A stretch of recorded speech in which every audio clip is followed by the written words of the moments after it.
തോട്ടം തൊഴിലാളികളുടെ ക്ഷാമബത്തയിൽ സർക്കാരിനെതിരെ വിമർശനവുമായി തൊഴിലാളികൾ. നിലവിൽ ഹൈക്കോടതിയിൽ ക്ഷാമബത്തയുമായി ബന്ധപ്പെട്ട് കേസ് നിലനിൽക്കുന്ന സാഹചര്യത്തിൽ പുതിയ നോട്ടിഫിക്കേഷൻ സർക്കാർ ഇറക്കിയെന്ന വകുപ്പ് മന്ത്രി നിയമസഭയിൽ വ്യക്തമാക്കിയെന്ന് ആരോപിച്ചാണ് തൊഴിലാളികൾ പ്രതിഷേധവുമായി രംഗത്തെത്തിയത്.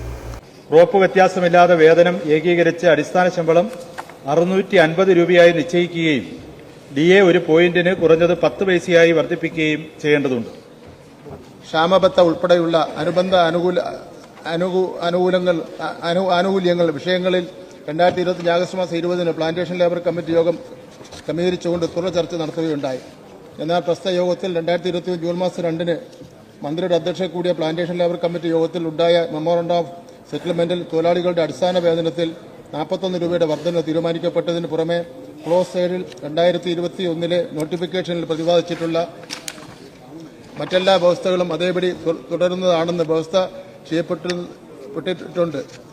കഴിഞ്ഞ ജനുവരി 28-ന് നടന്ന നിയമസഭയിലെ ചോദ്യോത്തരവേളയിലാണ് PS സുബാൽ MLA തോട്ടം തൊഴിലാളികളുടെ പ്രതിസന്ധി ചൂണ്ടിക്കാട്ടി ചോദ്യം ഉന്നയിച്ചത്.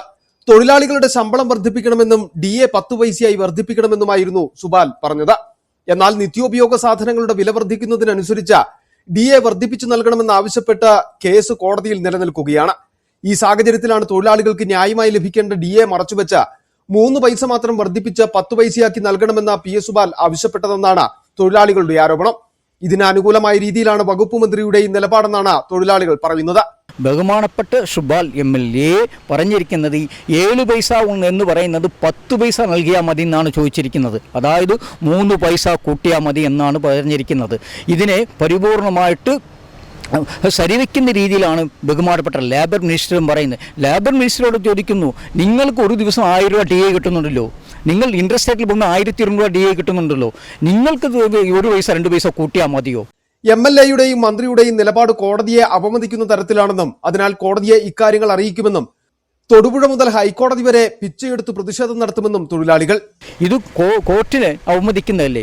കോർട്ട് അവമതിപ്പുണ്ടാക്കിയ ഈ ലേബർ മിനിസ്റ്റർക്കെതിരായിട്ടും ഞങ്ങൾ മൂന്നാറിലിരുന്ന് തൊടുപുഴയിലിരുന്ന് ഞങ്ങൾ യാചക സമരം, പിച്ചയെടുക്കും സമരം ഞങ്ങൾ നടത്താൻ പോവുകയാണ്. ഇവിടെ നിന്ന് ഹൈക്കോടതി ചെന്നിട്ട് ഞങ്ങൾ തൊടുപുഴയിലിരുന്ന് ഈ വരുന്ന ആഴ്ചയിൽ ഞങ്ങൾ യാചക സമരം നടത്താൻ പോവുകയാണ്. 3 പതിറ്റാണ്ടായി ക്ഷാമബത്ത വിഷയത്തിൽ കടുത്ത അവഗണനയാണ് തോട്ടം തൊഴിലാളികൾ നേരിടുന്നത്. 87 വിഭാഗങ്ങൾ ഉള്ളതിൽ ബാക്കിയുള്ള 86 വിഭാഗത്തിനും എല്ലാ ആനുകൂല്യങ്ങളും കാലാകാലങ്ങളിൽ വർദ്ധിപ്പിച്ചു നൽകുമ്പോൾ തോട്ടം തൊഴിലാളികളെ മാത്രം അവഗണിക്കുകയും കോർപ്പറേറ്റ് മാനേജ്മെന്റുകളെ സഹായിക്കുന്ന നിലപാടുമാണ് സർക്കാർ സ്വീകരിക്കുന്നതെന്നും തൊഴിലാളികൾ കുറ്റപ്പെടുത്തി. City vision, Munnar.